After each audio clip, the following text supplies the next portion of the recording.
സൂത്രൻ. ലേ ലേ ngേ ഒരു കുഞ്ഞിന്റെ കരച്ചില്. മുയൽ കുഞ്ഞാണെങ്കിൽ എനിക്ക്, മുള്ളമ്മന്നിയുടെ കുഞ്ഞാണെങ്കിൽ താനെടുത്തോ. ngേ ലേ ലേ ഇങ്ങേർക്കിത് എന്തു പറ്റി? ലേ ലേ ചേട്ടോ ചേട്ടോ. ngേ എന്റെ ചേട്ടന് എന്തു പറ്റി? ലേ അയ്യോ ഇവന്മാര് ചേട്ടന് എന്ത് ചെയ്തു? അയ്യോ ഞങ്ങളൊന്നും ചെയ്തില്ലേ. സത്യം പറ, ചേട്ടന് നിങ്ങൾ എന്തു മരുന്നാ കൊടുത്തത്? സത്യമായിട്ട് ഞങ്ങളൊന്നും കൊടുത്തില്ല. നുണ പറഞ്ഞാലുണ്ടല്ലോ. ഇന്ന് രാവിലെയും പയറ് പോലെ നടന്ന ചേട്ടനാ. ഞങ്ങൾ ഇപ്പോഴാ കണ്ടത്. തട്ടിക്കളെ ഞാൻ. വേഗം മൂപ്പരെ ശരിയാക്കടേ. വയ്യാവേലി. ഞങ്ങൾ മൂങ്ങ വൈദ്യരോട് ചോദിച്ചിട്ട് വരാം.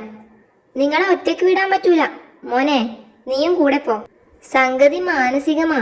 കുഞ്ഞായി പോയെന്ന് മൂപ്പർക്ക് വെറുതെ തോന്നുന്നതാ. വലുതായി എന്ന് തോന്നാനുള്ള മരുന്നാ ഇത്. ഒരെണ്ണമേ കൊടുക്കാവൂ. സൂക്ഷിക്കണം, വേറെ മരുന്നില്ല. മോനെ ഈ മരുന്ന് കൊണ്ട് കൊടു, ഞങ്ങളെ വിട്ടേക്ക്.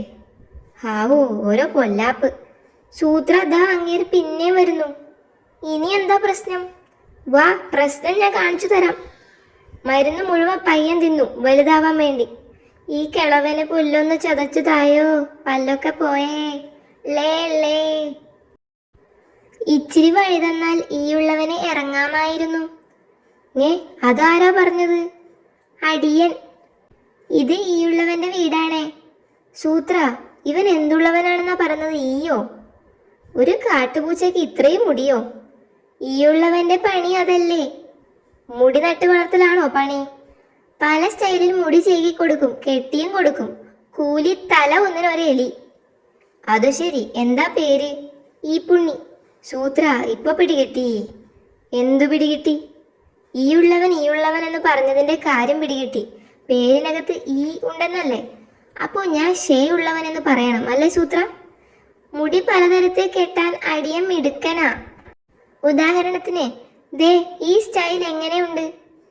ഷേരു, ഇവനെ ഒന്ന് കളിയാക്ക. അയ്യേ ഇതോ? ചീഞ്ഞ ചക്കക്കകത്തു നിന്ന് രണ്ട് വൃത്തികെട്ട തേരട്ടകൾ ഇറങ്ങി വന്ന് കോക്കറി കാട്ടുന്നത് പോലുണ്ട്. അയ്യോ, ശരിക്കും അങ്ങനെയാണോ? ശരിക്കും അതിനേക്കാ വൃത്തികേടാ. എന്നാ ഈയുള്ളവൻ ഇപ്പൊ വരാം. ഒരാളോട് പറയാനുണ്ട്. എന്റെ തല ഒരു ചീഞ്ഞ ചക്കയാണെന്ന് നീ പറഞ്ഞോ? നീ കടിയൻ ചേട്ടൻ. ഈ മുടി കണ്ട തേരട്ട കോക്കറി കാട്ടുകയാണെന്ന് നീ പറഞ്ഞോ? എടോ പറഞ്ഞോന്ന്.